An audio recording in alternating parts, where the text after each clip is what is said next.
सुरुवातीला मित्रांनो अतिशय तंदुरुस्त अशी आपली लहान पिल्लं असतात आणि अचानक काय होतं काय नाही काय माहीत नाही, ते खाणं पिणं अत्यंत कमी करून टाकतात. अचानक त्यांना जुलाब लागतात, संडास लागते, थोडे थोडे असे रेंगाळ्यासारखे राहायला लागतात, मंद मंद हालचाली करतात, जास्त चरत नाही, व्यवस्थित दूध पित नाही. मग मित्रांनो याला नेमकी काय होतंय ते आपल्या शेळी पालकांना व्यवस्थित पद्धतीने कळत नाही. त्यांना वाटतं का होताच ना आपोआप बाबा, होऊन जाईल क्लिअर. परंतु मित्रांनो ही एक मोठी समस्या आहे आणि ही प्रत्येक शेळी पालकाला फेस करायला मिळते. तर याचं समाधान काय आहे, नेमकी का होतं हे?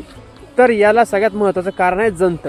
मित्रांनो पिल्लांचं जंत निर्मूलन करणं अत्यंत गरजेचं आहे. पिल्लू जेव्हा 25 दिवसाचं ते 1 महिन्याचं होतं त्याचं पहिलं जंत निर्मूलन करणं आपलं अत्यंत गरजेचं आहे. त्यानंतर प्रत्येक एक महिन्याला पिल्लांचं जंत निर्मूलन करणं गरजेचं आहे 3 महिन्यापर्यंत. अशा पद्धतीने जर तुम्ही केलं तर तुमची ही समस्या जी आहे ती पूर्णपणे नीट होऊन जाईल आणि तुमचे पिल्लं जे आहे जे कुपोषित होतात, अशक्त होतात, कमजोर होतात, खायला प्यायला आहे, दूध आहे शेळीला, तर ही जे अशक्त राहतात ती समस्या तुम्हाला दिसणार नाही. तर मित्रांनो अशा प्रकारे नियोजन करा. व्हिडिओ आवडल्यास व्हिडिओस लाईक करा. धन्यवाद.